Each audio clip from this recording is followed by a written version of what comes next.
here for the February Ideas guest speaking event. We have with us today Professor Phil Root. Hello, everybody. And he has come to speak with us about his own educational journey as well as teaching journey, and his connection to our club that brought him here today is he was Nikki's high school chemistry teacher.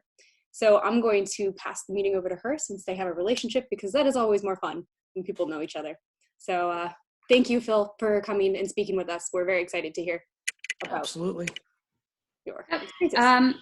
As Ellie said, Professor Root was my chemistry teacher back in the day, Mr. Root, and he's probably, one of the reasons that I went into science.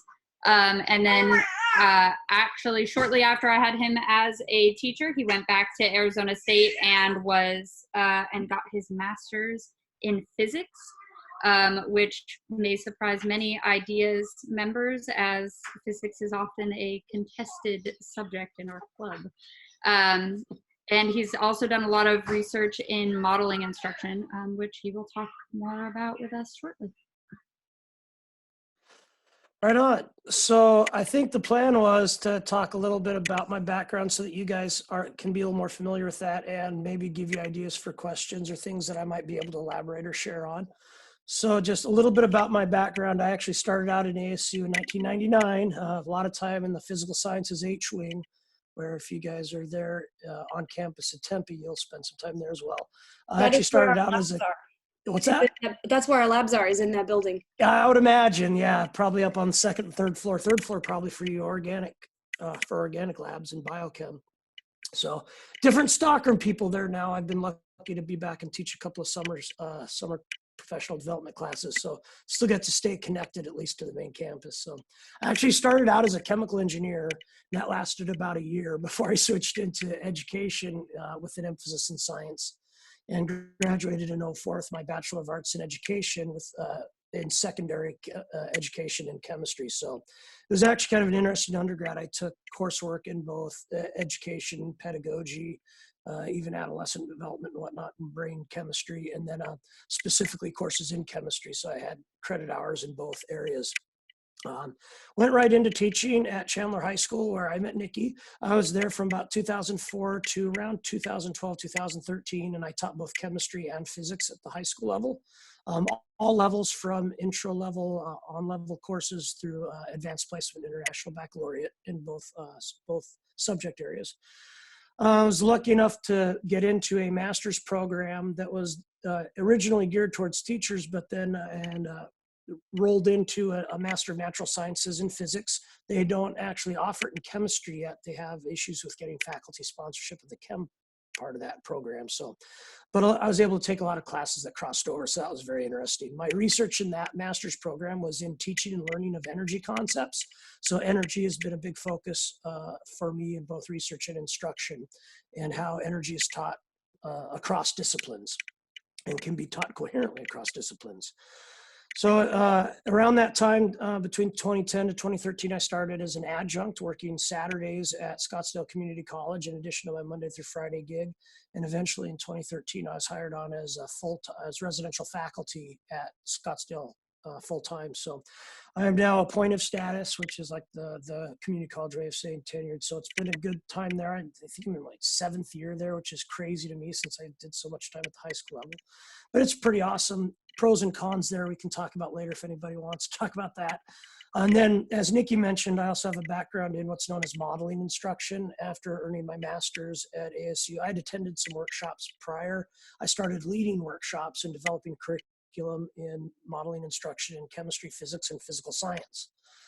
So a lot of research there. Currently, my research focus is on concepts and conceptual tests used as pre and post tests for courses, and how that can lead to insight into what concepts are laden with misconceptions, if you will, and how difficult it is to correct those preconceptions or misconceptions. So that's a little bit of my background, and hopefully that gives you a little bit of insight, and I can speak to any specific questions either related to that, or there are also some pre-prepared questions, whichever direction you guys want to go. We can just start with the pre-prepared ones, and then if any more get fielded, we'll go from there. You guys can Okay. drop them into the chat as well, and we can ask them when we have a moment. Sweet. Would you guys like me to just read off the questions that you sent? I can go ahead and read them up. Sorry, read them off. I was just pulling them up right now. Yeah. So starting off from the basics, what made you go into teaching? Why teaching? Question. Yeah. As I mentioned, I started out in engineering, and I've always loved the science classes, and I loved chemistry. It was always my favorite, and I thought engineering at first, but I got into engineering classes, and some people really excel in those, and I did okay in the engineering classes, but I just wasn't as excited about what I would be doing on the engineering side. So I have always liked working with people, and being in education, I get to both do and work in science and work with people and help people open their minds to science on a daily basis. So that, for me, that was the more exciting path. And part of it is I come from a family background of educators, so that definitely probably factored into it. But for me, it was an exciting way to take my passion for science and integrate that with working with people on a daily basis and helping others succeed as well, or attempting to at least. That is, well, I mean, I know you got at least one student interested in the sciences, so you're. And that's Nikki, that's always fun, because as teachers, one of the hard things about our job is that we don't ever I should say don't ever, because you're a prime example of when we usually don't get to see our students and what they eventually do or become. So it's always exciting when a student reaches out. And I've had a few in my career that have reached out after they've graduated and touched base. And so that's always neat to hear. But a lot of times we do our craft and we send our students out into the great unknown. And sometimes we hear back, and it's always good. And on that note, what have you noticed? Sorry, this isn't one of That's okay. the fielded questions. What have you noticed? What do you prefer about teaching at a community college level instead of the high school level? And would you go back to teaching high school, or would you prefer to just stay up in the community college or even go to a university one day? Right. Those are all good questions. I think teaching high school was probably easier to get into at the start. The job market's really competitive at this point for the community college jobs. I was actually fortunate to get hired when I did. They changed around hiring qualifications around the time I got hired. So pros to the high school is that I got to work with my students multiple semesters, multiple years. So I really got to build stronger connections with my students. That was always really good, because I would have them for at least a full year, sometimes 2, maybe even 3, depending on chemistry and physics. So I felt like that was a lot better. An interesting note I've noticed over the past few years is teaching high school, you teach 5 class periods a day, maybe 3 of the same subject. So you got multiple attempts with the same lesson, and you could actually try to understand what concepts or ideas went well and what didn't go well and where to make adjustments. So that was really helpful from that professional standpoint. Hours were a little bit longer because I usually coached and did other things on the side, which was a lot of fun. And I actually miss that about working at the community colleges. I don't get those extracurricular activities and chances to do other things. Or at least, part of that also is being older and having a family, but just a little different environment. The community college is nice, honestly, for the schedule. I'm responsible for basically 5 3-credit hour classes, which usually works out to a couple of lectures and 3 or 4 lab sections. And the main drawback for me is that I might only see my students for 1 semester, and they're shorter semesters. So it's a little tougher to build relationships and get buy-in. I think at Chandler High, I was known as a difficult or challenging teacher, but I was able to build up a reputation over time that I might be challenging or demanding, but students would learn and have that payoff at the end. So it's a little tough at community college, because if a student doesn't like their style, or they hear a reputation, they either don't sign up for your class or they can drop it right away. So that's a little tougher to get that buy-in. And that's probably the biggest challenge I see at the community college. The other benefit is the pay is a lot better at the community college level. As to the university question, I don't see myself going to work at the university. I would be interested in getting a PhD if it was feasible for time and cost, just for the benefit of chasing a PhD and learning more. The drawback is that's a lot of time. And honestly, at the university, there's more push to research and publish. At the community college, research and publishing is something I get to do, but I'm not it's not like a requirement to do annually or every couple of years. It's just as I can do research, I get to do that. So I'm pretty happy. I think I've found my niche, but everybody's niche could be a little different depending. What would the PhD be in? Just the focus? Probably chemistry education, because I'm really interested in how the chemistry concepts are taught and acquired and how students learn those concepts. So that's kind of one of my passions on top of just chemistry, but I would definitely want to, there's a couple of programs that focused both where you took chemistry courses and did research and education. I wouldn't want to just take pedagogy classes or teaching classes. I really would be interested in learning more chemistry as well.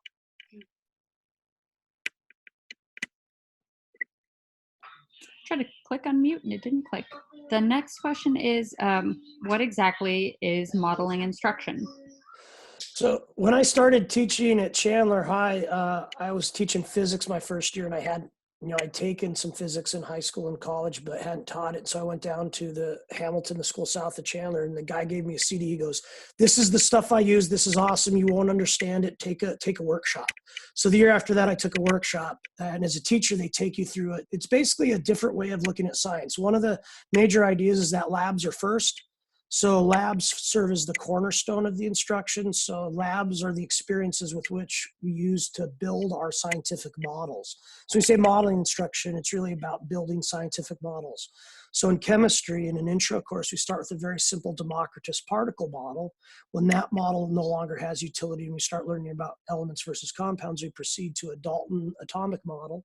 When that model wears out its utility, we need a charge, we progress to a Thomson model of the atom, and so on and so forth. So a couple of the cornerstones are the idea that lab instruction comes first, followed by student discourse. That's another big idea in modeling instruction, is that students are actively involved in engaging and discussing the results of their experiments, how the data serves to build our understanding of the universe, rather than just taking a PowerPoint, an instructor, or a book's word for it, if that makes some sense. And I can answer follow-up questions on that. I know it's kind of a weird deal. Or different, I should say. Yeah, so that would, oh, sorry. Go ahead. Oh, go ahead. I was going to say, it's easy to see how that would influence you as an instructor. Oh, it changed my world, because I remember going through the physics workshop that I took first before I could take chemistry, and we would basically be in what we call student mode, where they would make teachers behave like the students. And it was physics we had done and known, and even in the chemistry, it's chemistry we'd done and known, but it was approached in such a different way that I wasn't quite sure what was going on. Then halfway through, I'd like smack myself in the forehead and be like, "That's what they're talking about. This is such a genius way to approach this topic." Like, for example, density in chemistry, one of the first things we do, we talk about mass and volume, we explore mass changes, but when we do mass and volume, we get a bunch of different cylinders of the same stuff of different size, and they just measure the stuff. And then they plot mass versus volume, and everybody's done Y equals MXB from whoever knows when. And we learn that there's a mathematical function between mass and volume, and then it's the slope of that line, that relationship that's density. So rather than defining density as D equals M over V and teaching them to solve problems, we explore the relationship of mass and volume. We develop a graphical representation, a mathematical model of D equals M times V, or sorry, M equals D times V, slope times volume. And then we draw particle diagram representations of it. So one of the other aspects is in my instruction that's led me to emphasize is multiple ways of understanding a concept and multiple ways to represent our understanding, which completely changed the way I taught my courses from my first year of teaching high school to about 4 years in. Makes a lot of sense. By the time you're teaching them an equation, it's not just an equation. They have their own memory to encode it with, to understand the significance. Right, and they have an experience to latch on to with it. It's our astronomy instructor talked about it in terms of like teaching the idea of phases of the moon. So a lot of students have a misconception that it's like the Earth's shadow that is creating the dark spots on the moon. It's not until the students walk out during the daytime and see the moon and the shadow that they realize it's just the way the light's hitting the moon from the sun. And so they have to have an experience to hang a hat on. That's very cool. So it seems like it's a lot more focused on learning and understanding concepts than the traditional method of just like, here's information, memorize it, retain it, regurgitate it. It's definitely an emphasis on student engagement and processing of the information and what it means, rather than just here's the equation, get an answer, and move on. The drawback is that it takes more time. And one of the concerns in my summer workshops is teachers are like, I don't know if I can cover all the information. And so the joke we have is, in education, we shouldn't be worrying about what we can cover. The definition of cover is to obscure or hide from view. We should be working as hard as we can to help students uncover ideas and uncover concepts in science. That's, yeah. That's that is applicable to all levels of learning. I'm a why learner personally. You can tell me things and that's great, but I won't be able to do anything with it really unless I understand why. Why am I learning it? How is it applicable? What am I going to do with it? Why does it matter? Had that conversation in office hours earlier today with a student relating to kinetics and nuclear decay. Yeah, and I kind of mentioned how physics is a bit of an interesting subject and ideas. That's because a lot of people struggle with the online physics courses because they do kind of just, here's an equation, figure out how to use it, all right, next. And you don't really ever, you don't get the why. So a lot of people end up just surviving the course and praying to God that physical chemistry is a bit more easy to digest. It's also algebra-based physics. It's intentionally not requiring calculus, but the concepts are explained very efficiently with calculus. And by the time we get to physical chemistry, we've done calculus, so it's calc-based physics, and it's like, there it is. Oh. It's interesting that you mentioned that, because even with the algebra-based physics, which is basically what I taught at the high school, I went a whole year once where I said, I'm not going to teach an equation. We did everything with our graphs, and our graphs were all from our data in our labs. And did students come up with equations? Of course, because if a student could interpret a graph, or a student, or we would linearize a lot of the graphs so that you could write a y equals mx plus b type equation. So in the case of constant velocity, you've got your displacement in time, and you can plot that and either use the graph to solve the equation. Because honestly, most of algebra-based physics can be solved by either slopes or area under the curve. Which is why calc works so beautifully. And the difference between doing the online version versus in person is, if you're in person, you're at least collecting the data, and you're watching the cart roll down the ramp, or you're making the tick marks, or using the motion sensor to collect position time data, whatever it might be. And so for me, the emphasis is, are the equations important? Absolutely. But the equations come from functional relationships. They're studied in a lab setting. They shouldn't be thrown out in a book and then verified in lab, if you will. That's the pedagogical difference that I aspire to, I would say. Our program actually uses, it's called KET, Simulations, Kentucky Education Television. It's television? Yeah.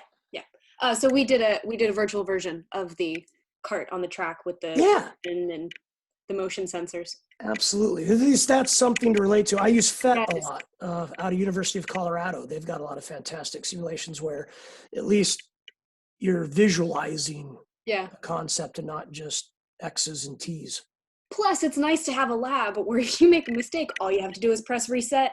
You don't have all that. Not go running after a cart or something. Yeah, we're running out of turmeric because it explodes all over your kitchen. Turmeric is a bit of a, we don't talk about the turmeric explosion. Okay. Fair enough. What are some of the pros and cons of, well, we kind of already touched on this, but like specifically, what are the pros and cons of modeling instruction versus your traditional instruction? So in terms of classroom, I would say the main con is time. And in terms of concepts, you have to rely on students to use what they've learned to get into deeper topics or to be able to solve more problems but if they actually understand the underpinnings, they can get to. So you have to really be careful with how much stuff you want to try to teach.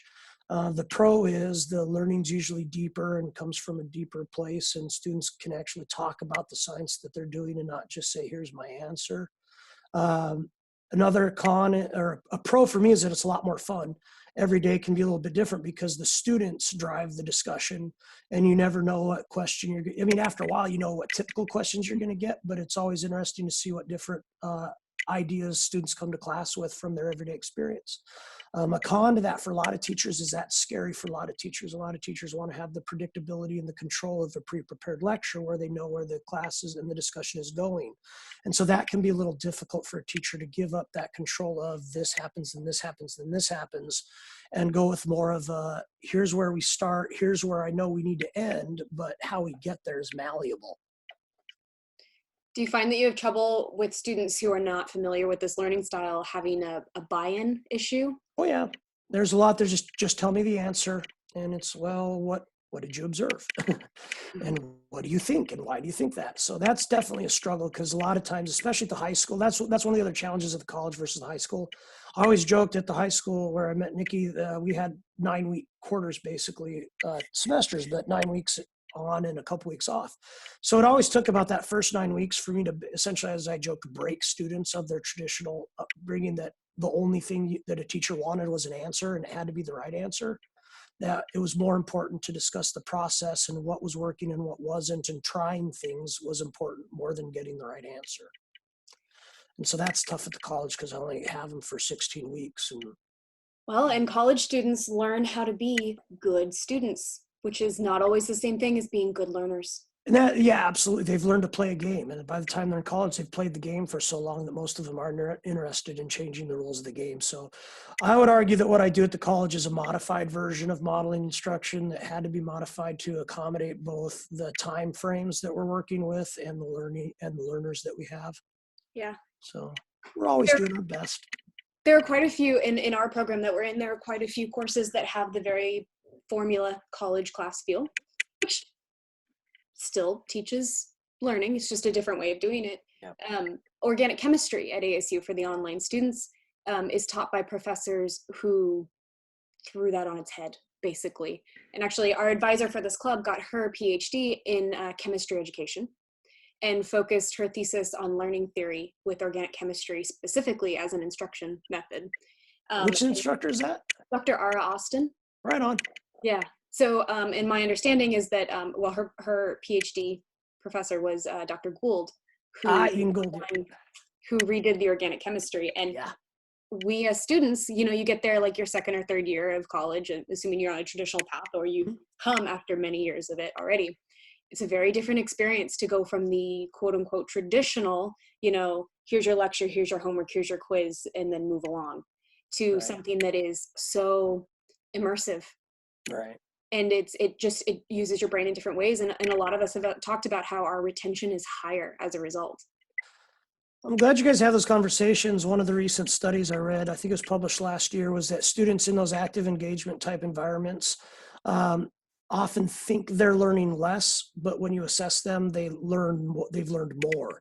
But the perception is, their self-perception is they've learned less. They're like, because you're always in a state of flux and like, I don't quite know. But the fact that you're doing those and having those discussions, the students actually know more, but they think they've learned less. So it's like, and the article suggests that we've got to find ways to help students realize how much they do know, rather than always having them think about what the next step is in their learning or whatnot in the progression. So, well, as a mother of young kids with kids in school age kids, I think that it really starts, like you just said, you have to kind of unteach at your level, because that's our entire country teaches to the test. Yeah.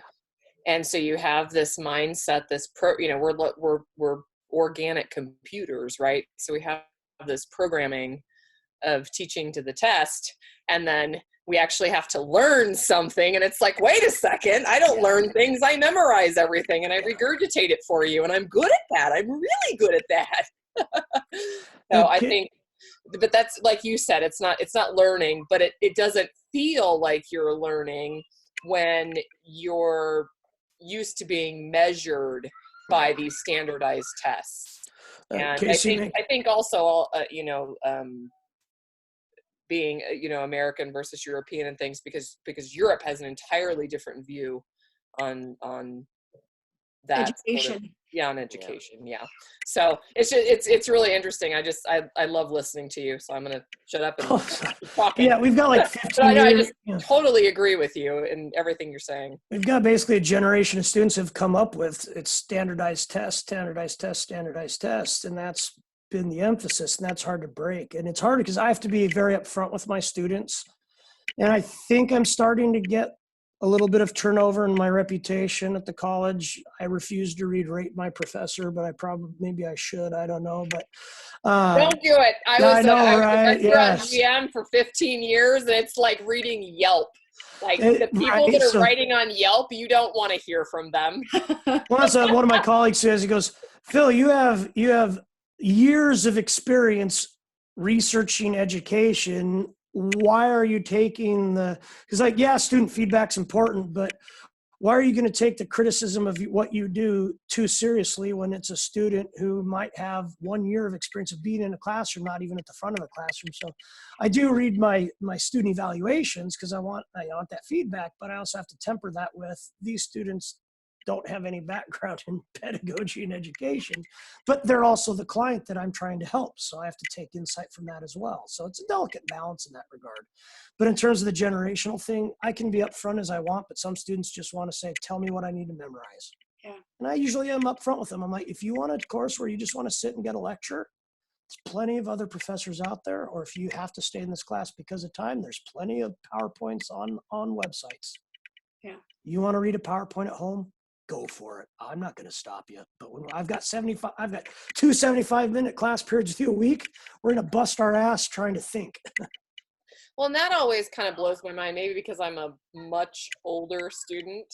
You said you started at ASU in '99. I was like, oh, we're peers. Isn't that cool? Kind of, not really. Okay. No, but anyway, it's it's interesting to me because I pay cash, for my classes, and I sort of have a different perspective as to what I expect out of my classes. So it's kind of disappointing when it is just sort of a memorization fest, or like, oh, here's the material, here's what you're going to need on the quiz, and then you learn just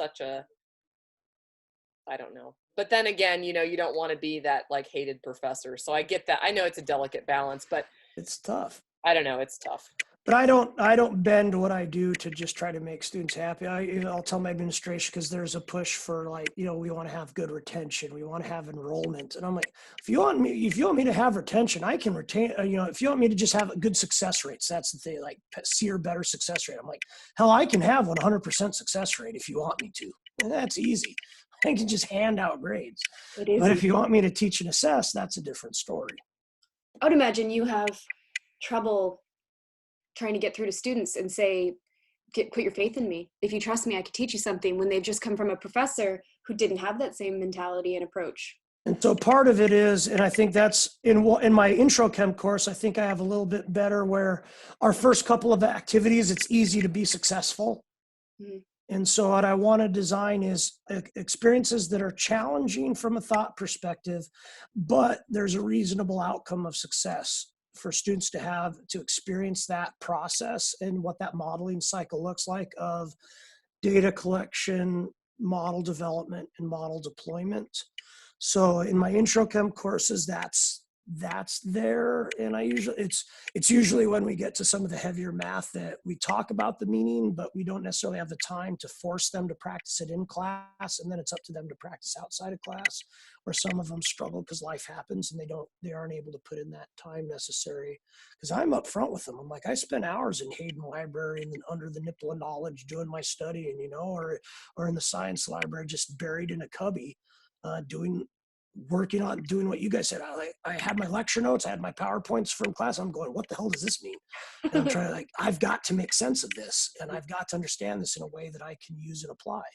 And that obviously puts me in a weird place because I don't think most people do that in their classes. And that's one of the things you have to remember as teachers, that we're odd ducks, most of us, because we're not our typical students. And Casey, something you said struck me as well, is that another difference at the community college is I have a wide variety of students of different backgrounds and experiences and ages. And that's kind of fun to get to interact with all those different learners and get perspectives that I would have never gotten out of my high school students.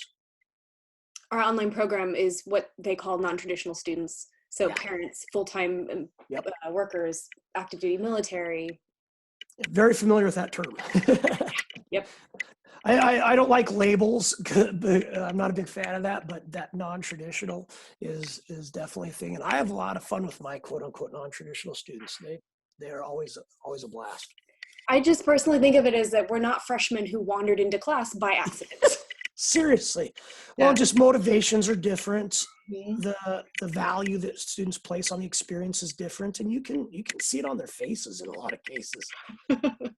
Yeah, most online students that I've come across, we're not here to get a degree just because it's the next step. We're here Right. because we want to be here, and we need this degree for what we're doing in our future. So Goals and drive, man. Goals and drive. Well, and there are a lot of Yeah. students who don't have the privilege of their education being their top priority at this point Right. in their life. It's balanced around providing for Oh, your yeah. family, taking care of your family, whatever that means. Totally. So the modeling instruction, is this something that you're seeing more colleges and universities using? Is this being adopted countrywide? Is this Fantastic going? question. So there are some other colleges that use it. There's one in Florida that's big. There's another guy who used to lead workshops back in Ohio. He had just applied for a national grant to study this type of instruction at the college level. I work with another instructor at Estrella Mountain Community College, one of the Maricopa community colleges. He and I co-lead summer workshops together, and we've been using this at the college level for, he's been using it since, I don't know, about 10 years ago, and I've been using it obviously since I started SEC.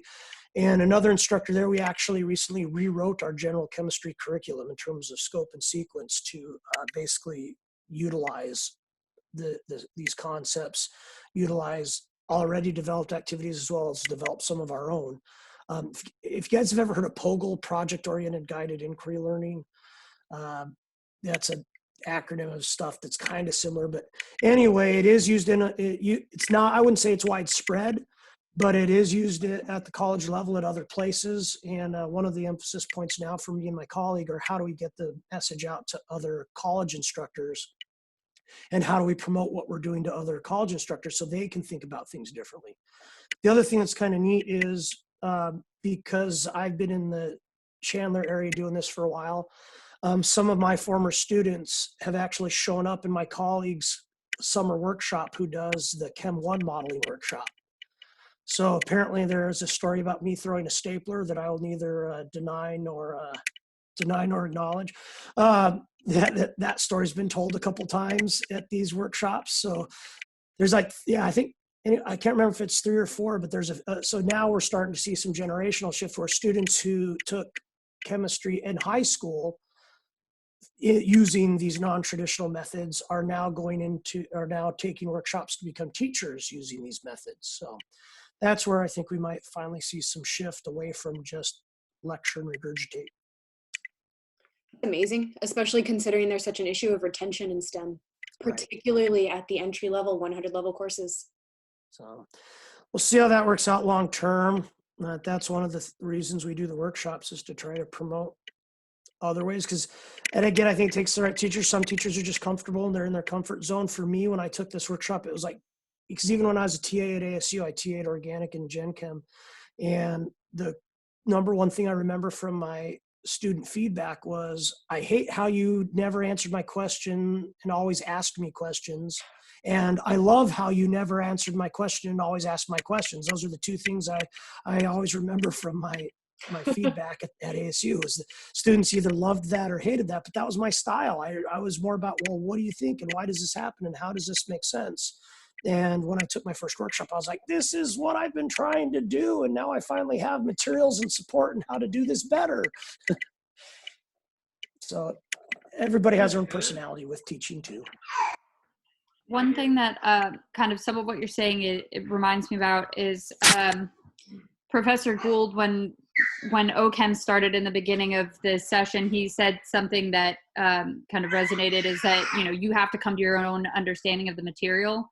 And I think that seems kind of what modeling instruction speaks to, is the students coming to their own understanding rather than, just like I said before, regurgitating out of a book or from whatever your professor said most recently. That's excellent. That comment just there reminded me of one of our favorite sayings that we share in our workshops is it's a shift from the teacher being the sage on the stage to the guide by the side.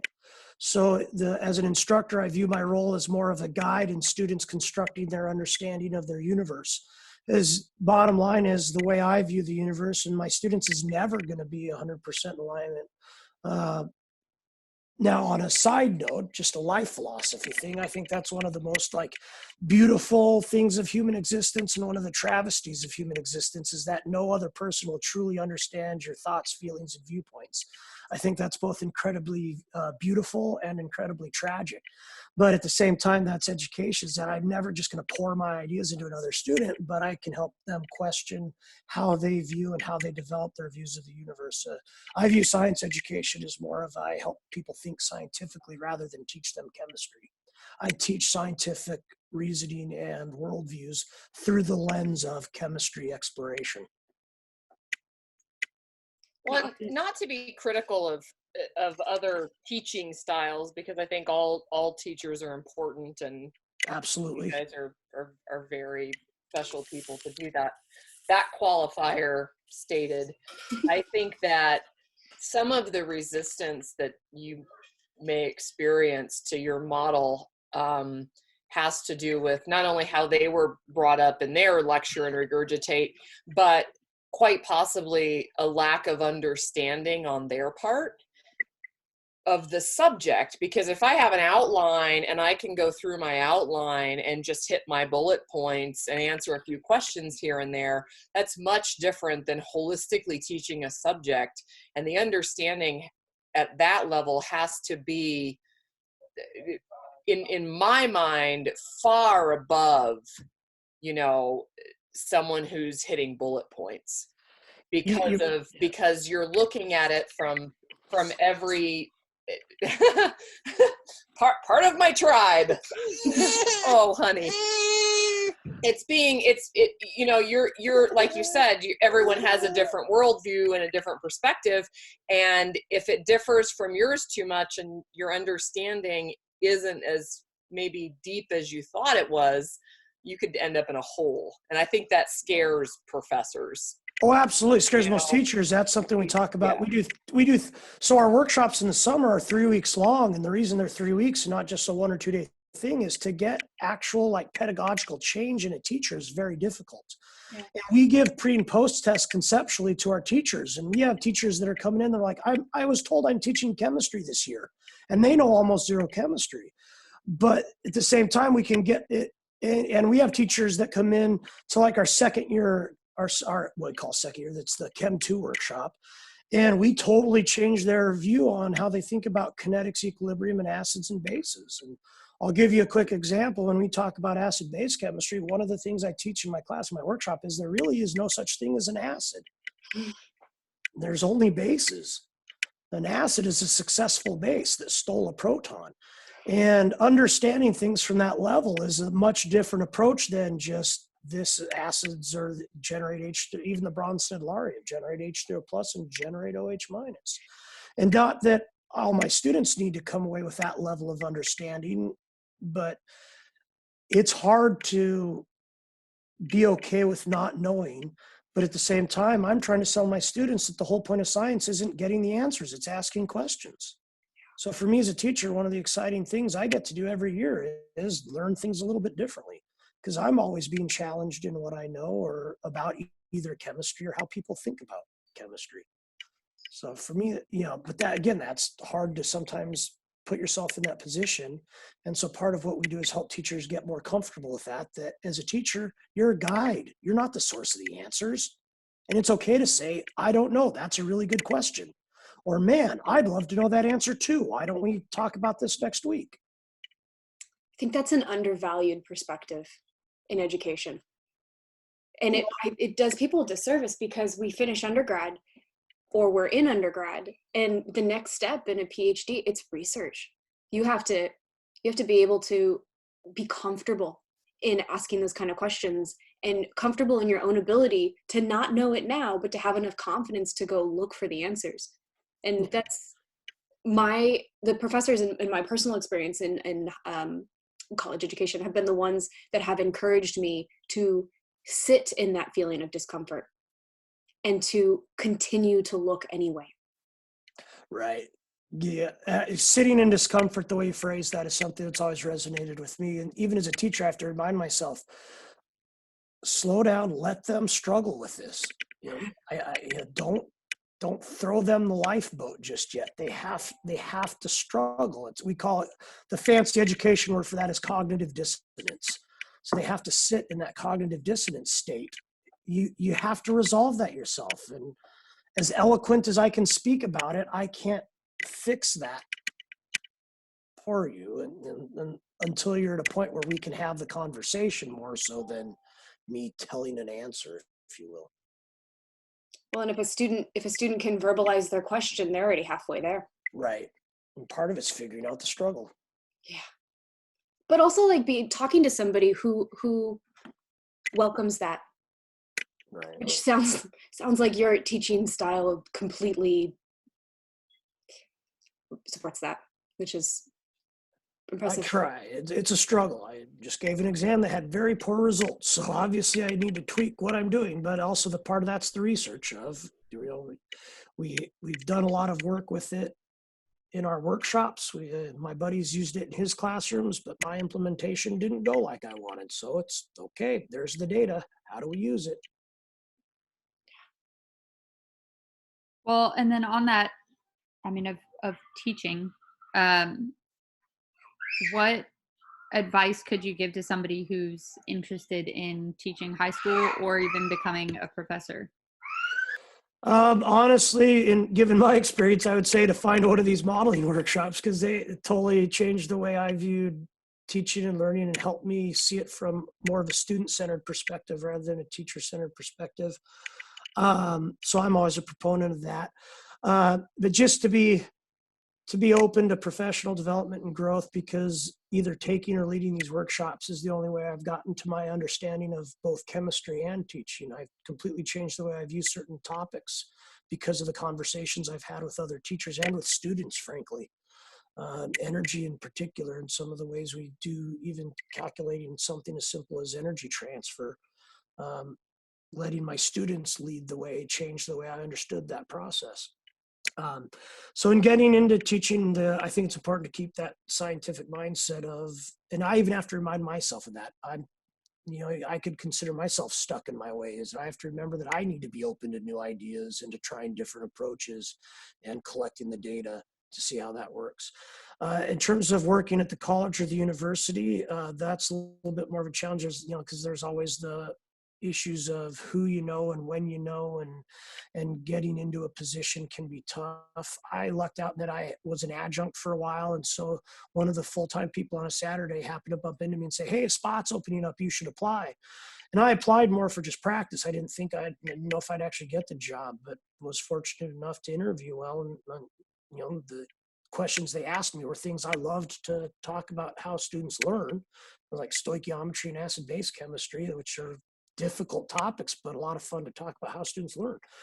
But there's cases where, we recently went through a hiring process, and someone we thought interviewed well ended up not getting the job. And so sometimes there's issues with that. So some of that's the same with any job: tenacity, making sure to prep, and also recognizing that you want to make sure the job you're interviewing is right for you, not just you selling yourself as being the right person for that job.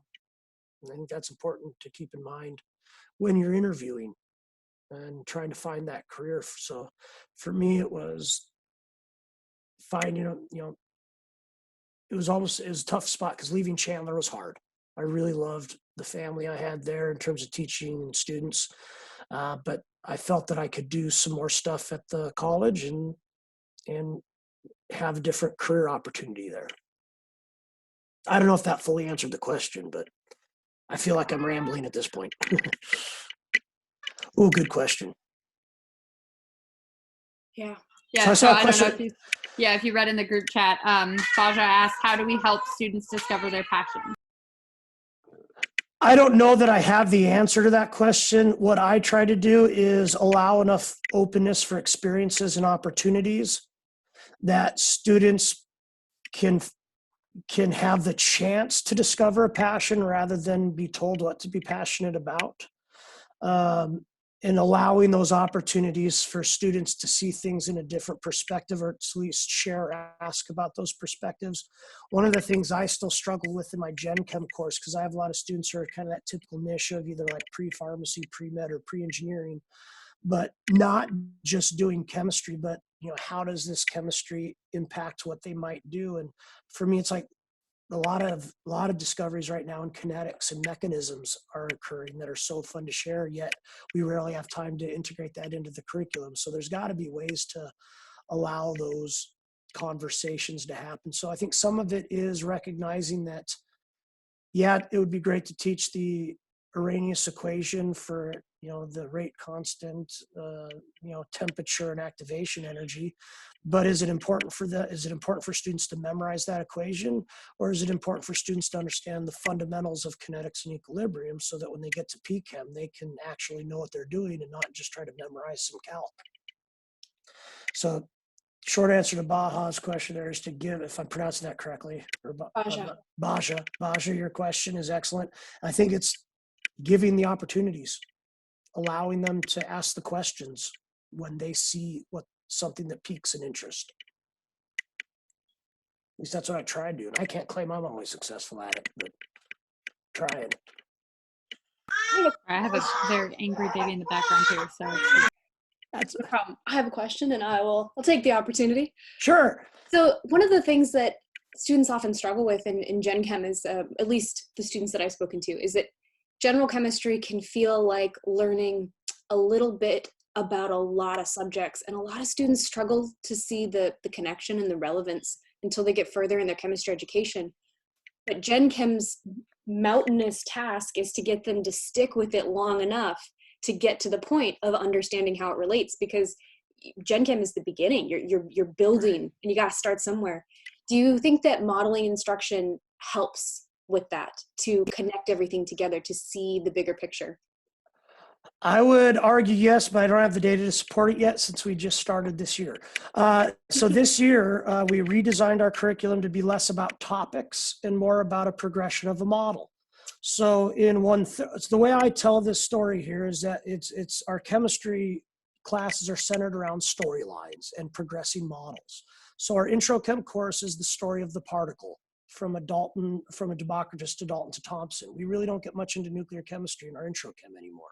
It's more about understanding how particles interact, and we need a Thomson model to understand the role of charge, which bothers a lot of chemists and a lot of chemistry teachers, because they say, well, how can you teach chemistry and reactions without a nucleus and electrons and electron shells?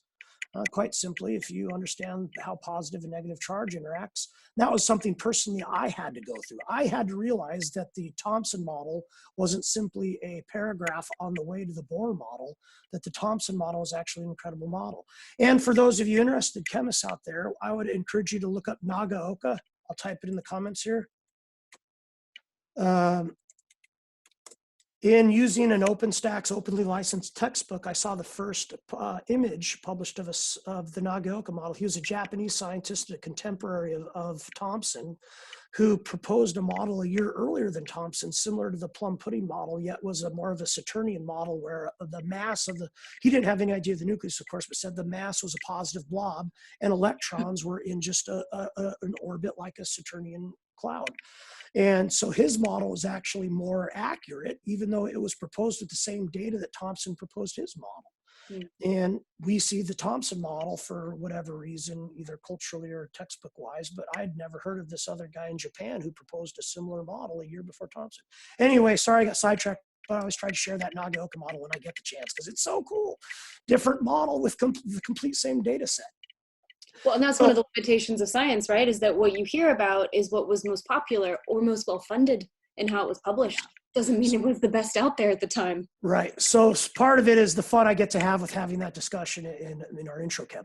So wherever our students come from in intro chem, our first year of Gen Chem is centered around what I would call the story of charge.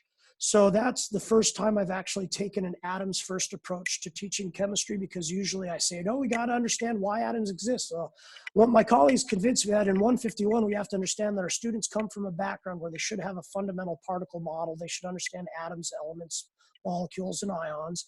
And so what we do in 151 is we start off with a review of what we call the sticky tape activity and evidence of charge. And we build up from Thomson to Bohr to quantum around the Coulombic energy equation, KQQ over distance.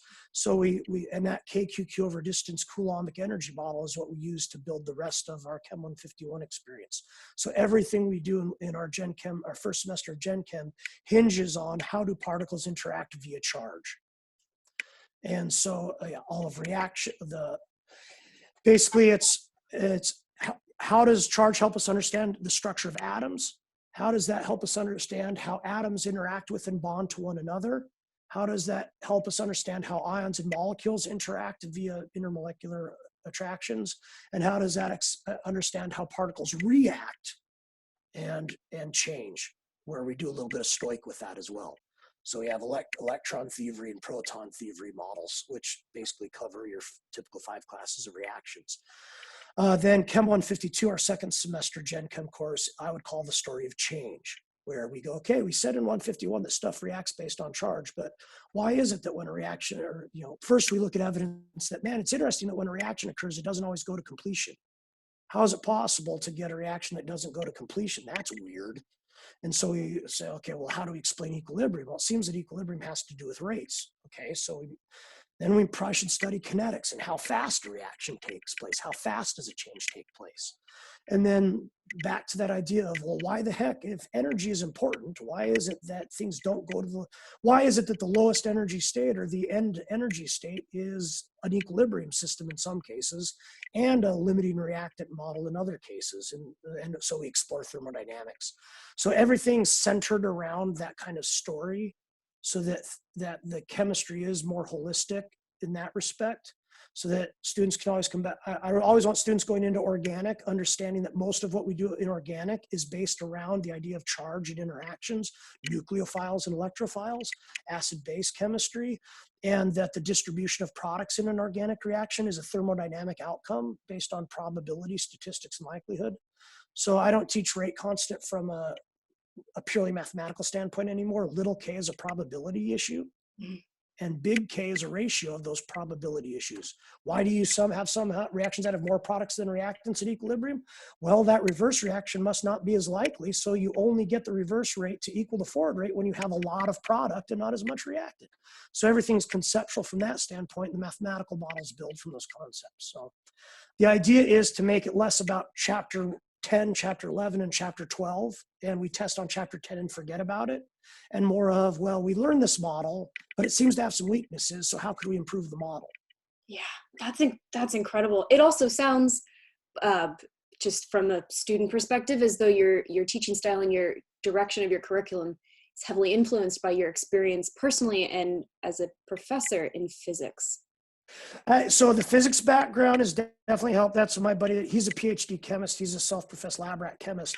He has the strong lab chemistry background, and I would argue that, yeah, my background in physics has absolutely changed the way I view and understand chemistry, and I wouldn't trade that for the world, because having an understanding of charge interactions, the difference between a voltage and an electric potential versus an energy potential, has definitely helped me interact with colleagues and discuss how can we make this be about science and interaction and not just chemistry or just physics. Yeah. Well, and as a student going through, I mean, even just in grade school and then high school and then the first 2 years of undergrad, it wasn't until I reached physical chemistry that I realized that this delineation that we have in our minds of what is biology and what is chemistry and what is physics and what is calculus, it's completely made up. It is all the same thing. And it wasn't until I got there, and then everything made more sense to me. And so the teaching style with the desire to put that integration sooner, I think is incredible. And that's a hard thing to break down. And so I call it the silos of education. And even like, I would argue that my intro chem course would be better taught as like a core with a an affiliated creative writing course. Mm. So I think if my students wrote stories about particles and change and energy, they would have a better understanding of the processes. So yeah, we get stuck in our silos and it's hard to get out of those. The organic chemistry course through ASU Online that we were speaking about before takes the approach of pretty much electron driven for the concepts, which sounds very similar to what you're talking about with like the storylines.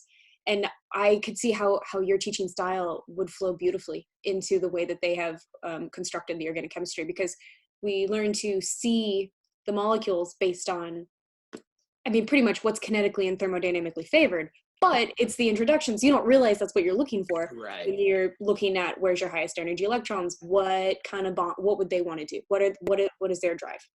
And so your talk about modeling chemistry in that same way, about letting the interactions drive it and going from there versus just, here's this.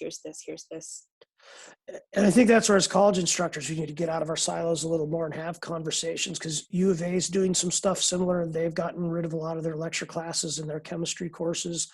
They don't necessarily do things the exact same way, but you don't have to. I think part of the modeling instruction that's important is it doesn't matter necessarily what the storyline or the sequence is, as long as there's a meaningful development of the storyline and of the models.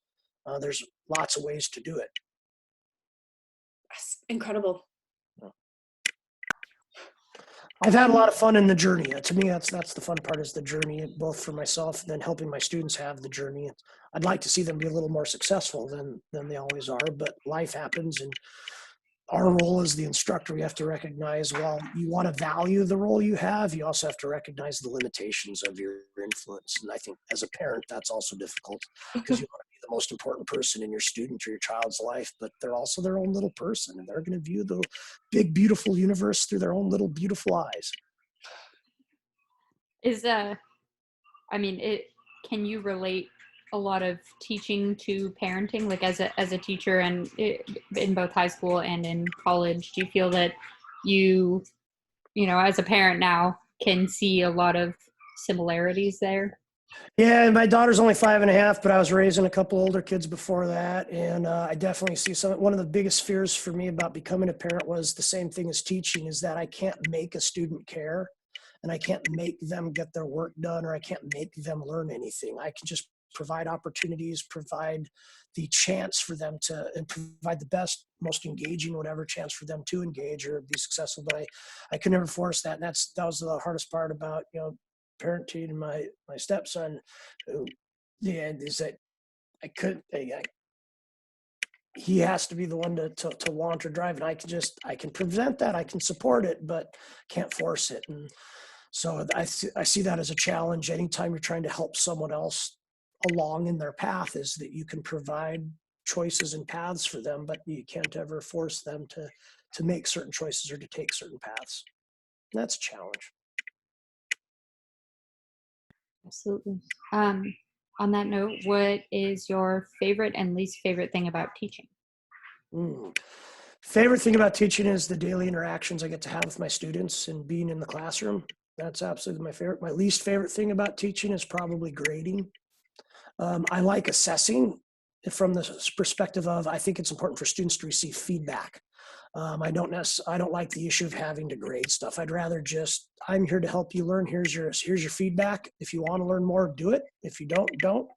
I don't particularly care what grade you get. I want you to learn as much as possible. And my students only care about grades, not only, but a lot of students are grade driven. So I like to joke with them that there's a middle ground there somewhere, where if you do enough stuff focusing on learning, you'll get the grade. And I always tell my students, forget about grades, just focus on learning. Grades usually take care of themselves. So yeah, that's probably that in a nutshell. Ellie and I are in a class right now. It's a peer mentoring class to take to become a peer mentor, or tutor, or advisor assistant is the third role. And a lot of interesting research, Dr. Austin's research. I think you'd find it very interesting. Kind of spoke to like what drives students, and then how to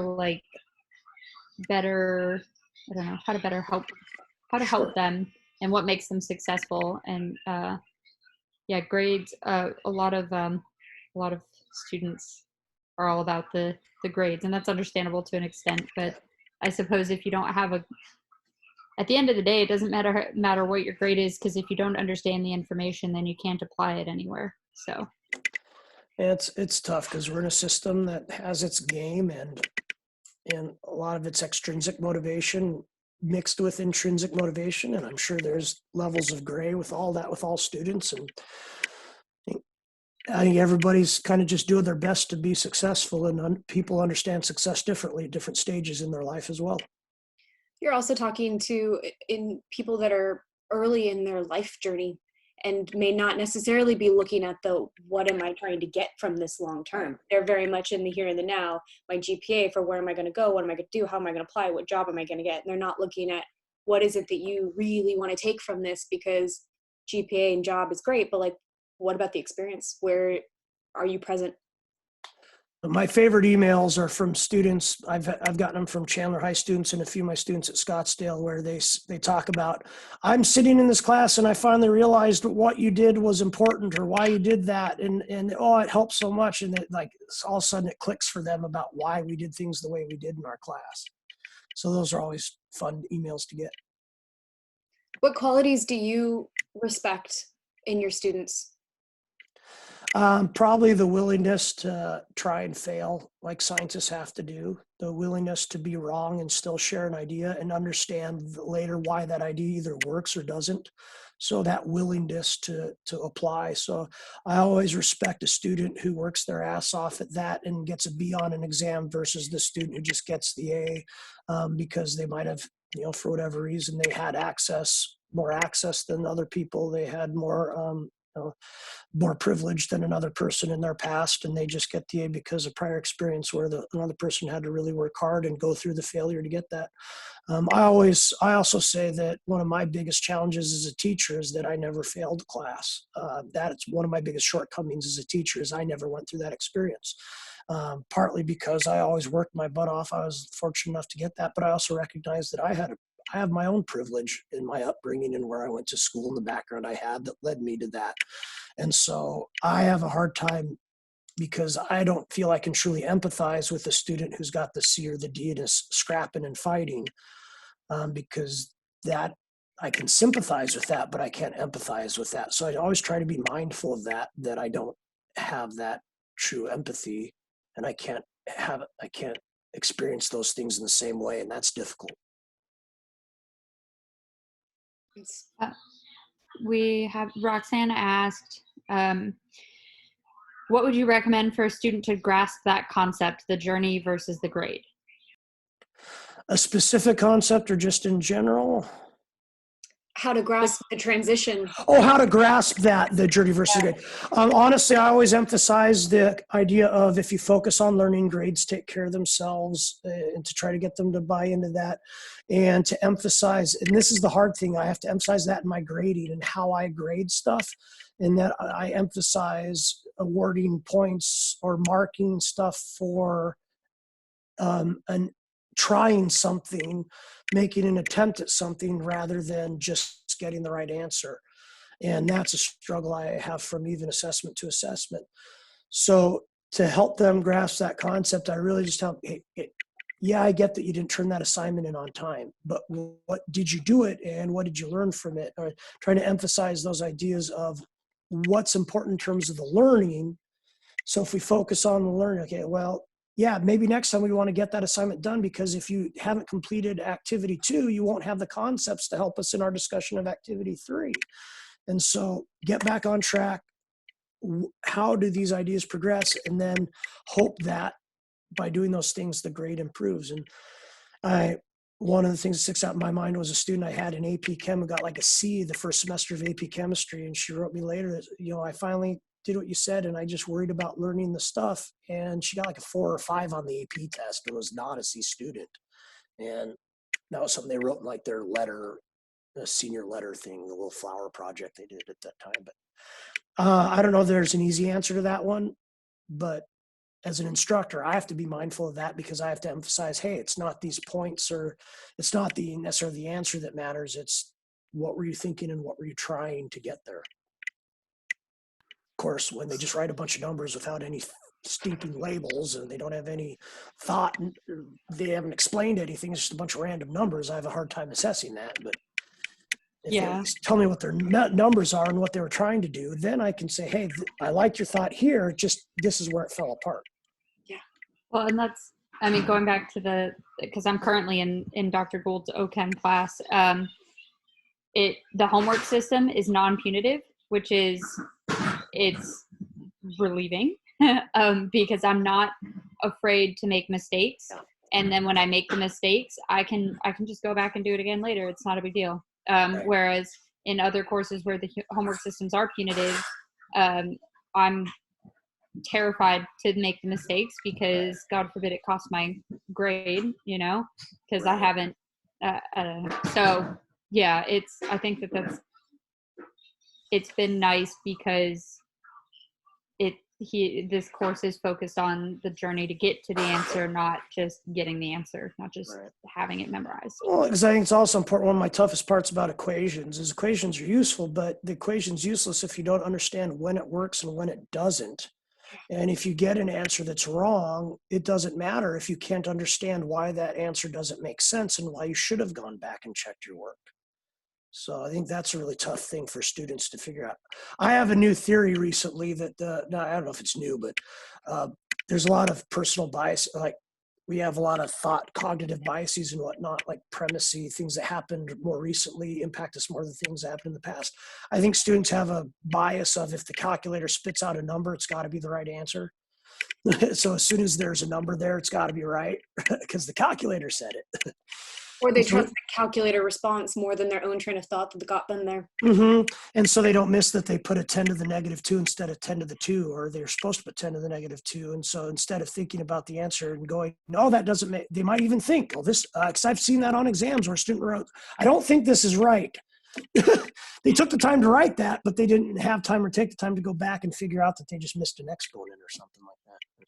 Or is your Gibbs free energy really supposed to be negative for this? Yeah. Supposed to be a huge number? What's the relevance of the number you got? It's interesting you mentioned Gibbs free energy. The word free has always bothered me. But a lot of the research is Gibbs energy should be left for PChem. It should not be taught in Gen Chem courses. And one of the things that we emphasize in our current structure is the idea of just entropy. If we can just understand entropy better, all Gibbs energy is considering all total entropy and looking at it in a slightly different aspect. So that's my side note. One of the things I always share, and I try to talk to people and I get sidetracked with entropy, is I love talking about it. It's everything in chemistry usually comes down to probability. And of course, that's what bothered Einstein. But I always like to share with students that at this little rocket, this distance from the sun with a constant energy source, each and every one of you are the most likely outcome of the universe in your own beautiful little way. Okay, well, now you sound like the Bob Ross of teachers. Well, you should have seen me a few months ago and I had the big hair. It was There you go.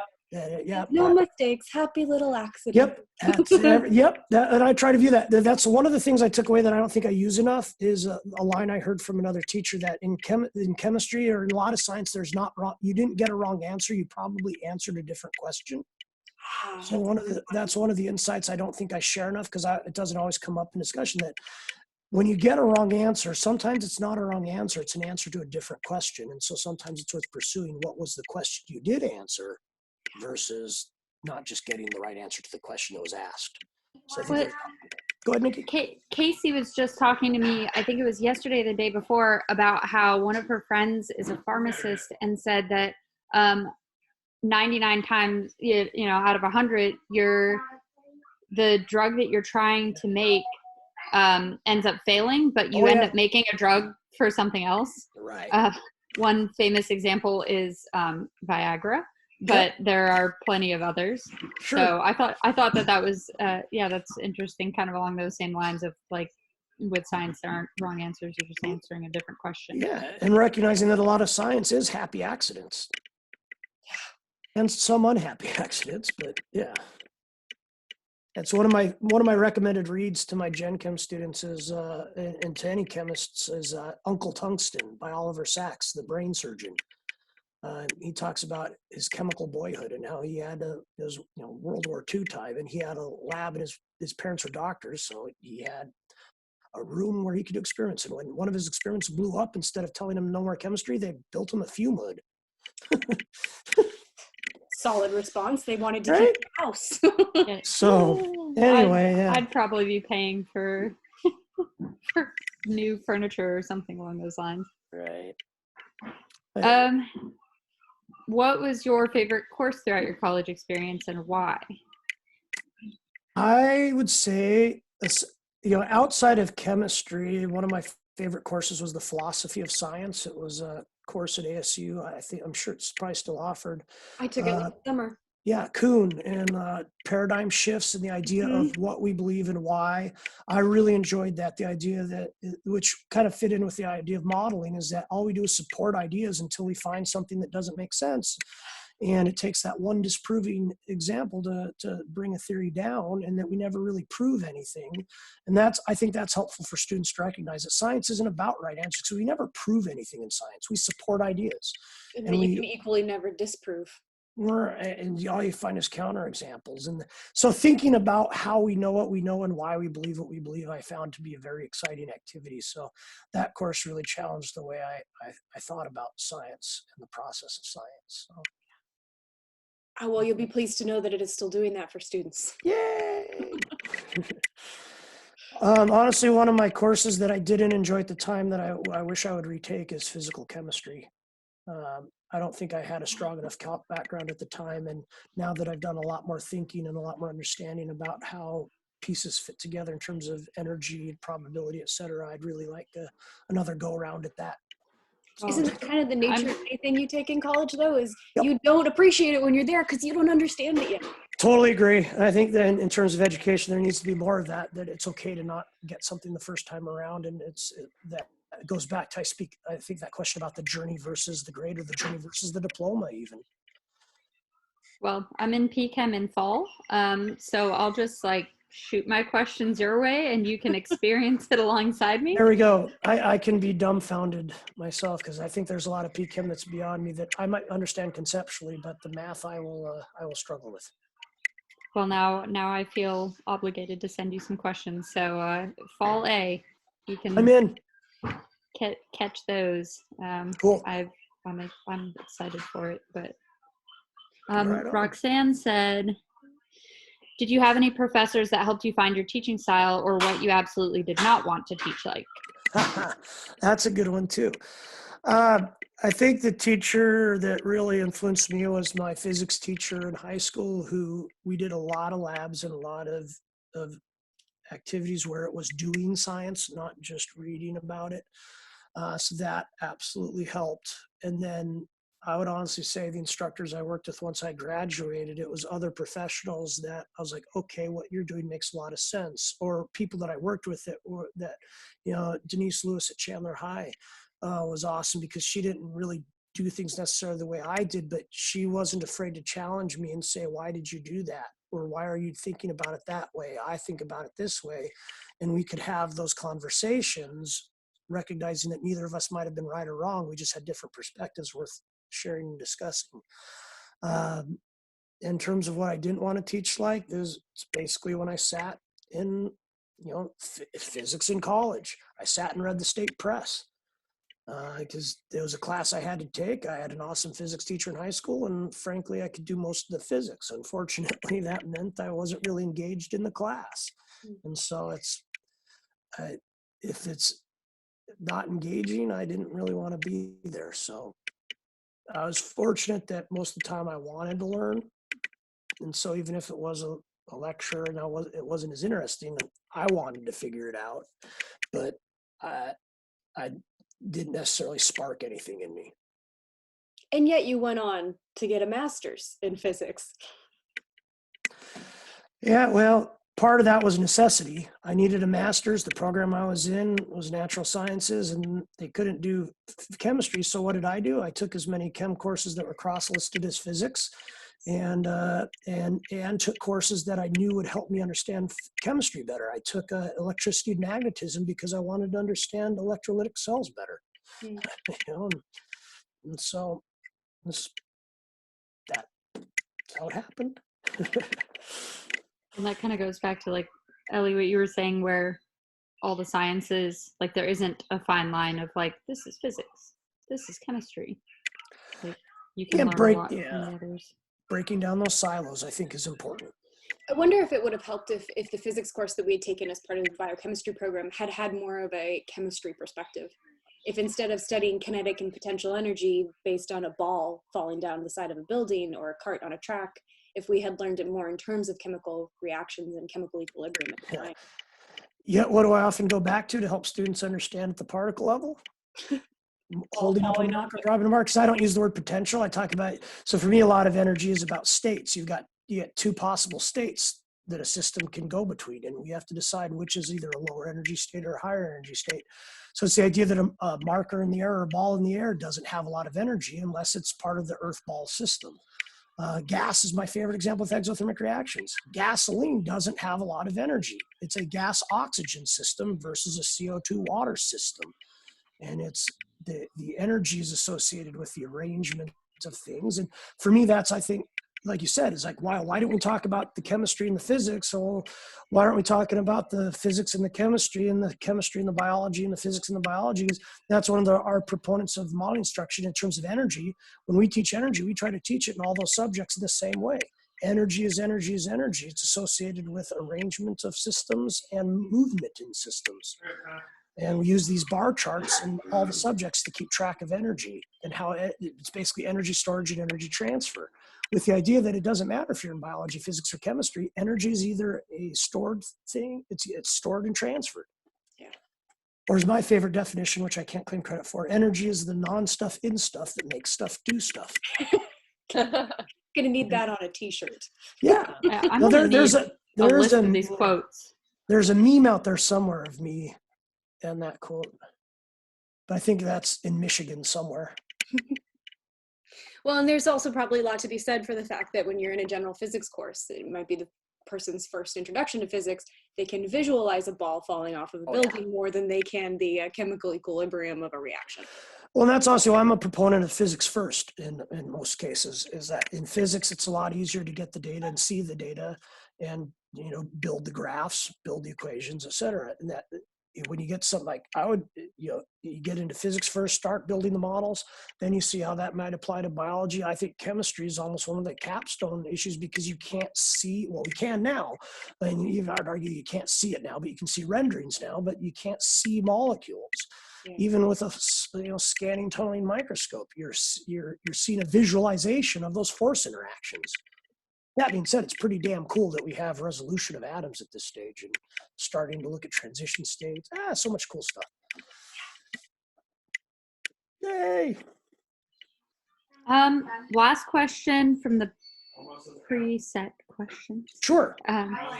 What advice could you give anyone interested in furthering their education after a bachelor's, since you went back and got your master's?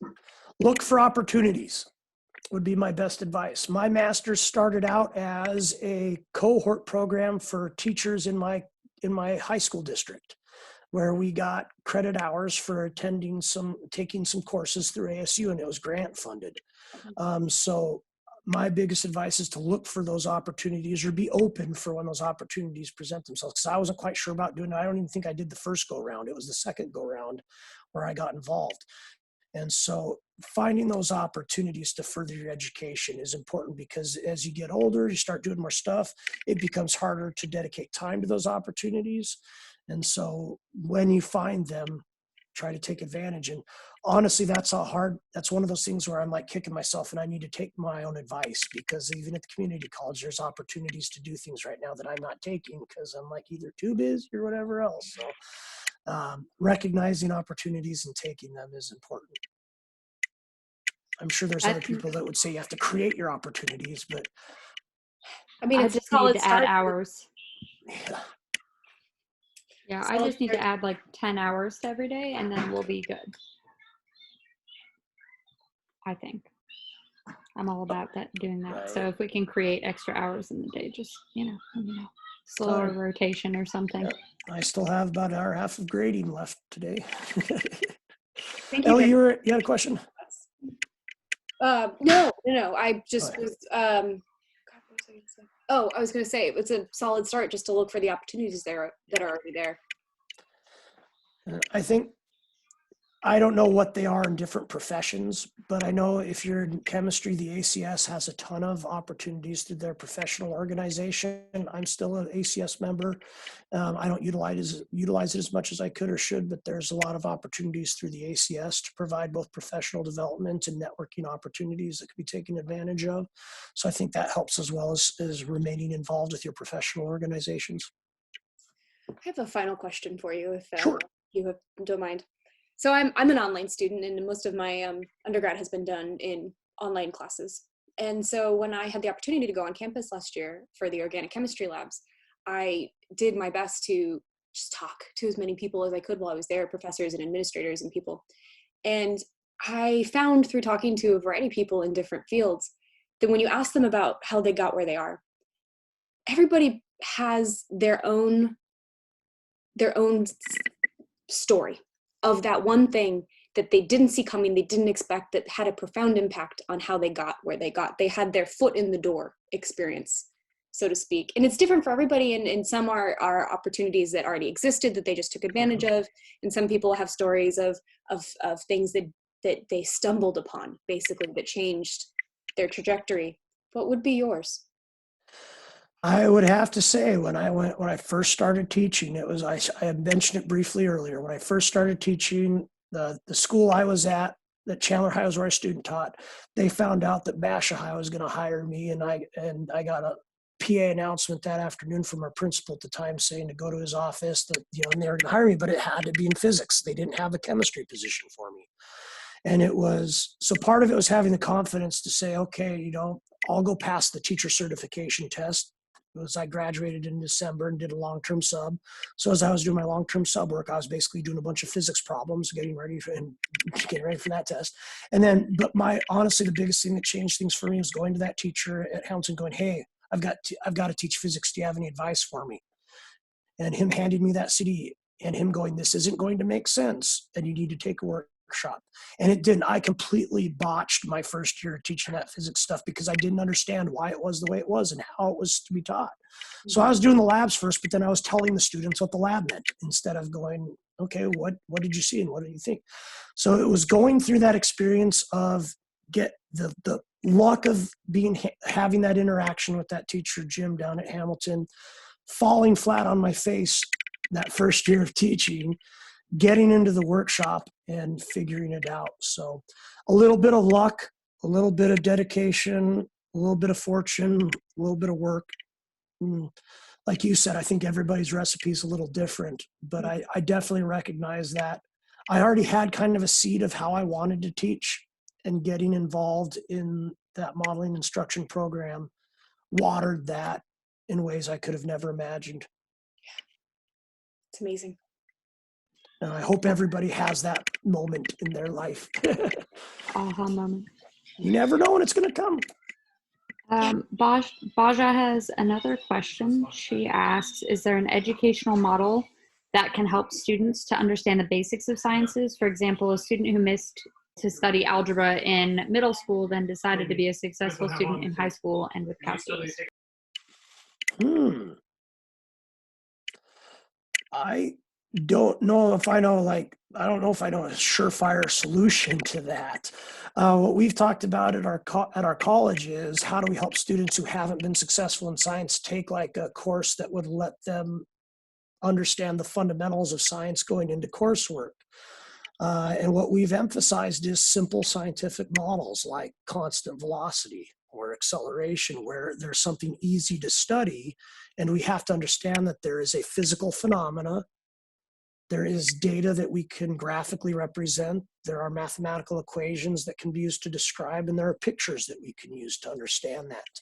So in terms of basics of science, I would advocate for understanding the process of phenomena, model, and use of that model. As in mathematics, you might have not been able to study algebra in middle school, but at some point you're going to have to understand rate of change to get into calculus. And so it might be an experience with I'm not sure what the experience might be, but it might be something with rate of change in the calculus course, even where that finally clicked or that made sense, and they had that experience that they were able to build off of. So in terms of an educational model for understanding science basics, I would say that it's not about putting things on flashcards and memorizing definitions. It's more about what phenomena is there a phenomena we can observe, a model that we can develop to help us understand that phenomena and that we can use to make predictions. And giving students successful experiences in those fundamentals, I think would be significant for helping them understand the process of science. And for encouraging their own confidence in their ability to learn. Right, right. That's my 2 cents. Valuable 2 cents. Thank you very, very much for speaking with us. Oh, guys, I appreciate you all for the opportunity. Hopefully this helped in some way or fashion. We are all here as the most likely entropic outcome of this evening. So hopefully you all can find a lower energy state to get to later on. And Sarah has already found hers. There we go. Cold, good job, so. Clara. No, thanks for the great questions. I always love getting to work with professionals and colleagues. And so I don't know if, Nikki, you got my email. Feel free to share that with everybody on the here and on whatever posts you have. I'm always open to discussing ideas or anything like that. I'm a big fan of professional development in any way, shape, or form. Because usually if it's somebody asking me something, I get better in the process. So it's a little bit selfish that way as well. There are also students within our group. We're up to, I think, about 270 members who have talked about an interest in teaching. Cool. Yep. Feel free to direct them my way if they have any questions. Because I do, I try not to say it from a bragging perspective, but I've recognized the unique position I am in as having both high school background and community college background and background in different disciplines and even working with middle school teachers in physical science. So I've got a lot of weird random background and perspective that I'm always willing to share. Not that I don't claim to know everything, but I can share my experiences if possible.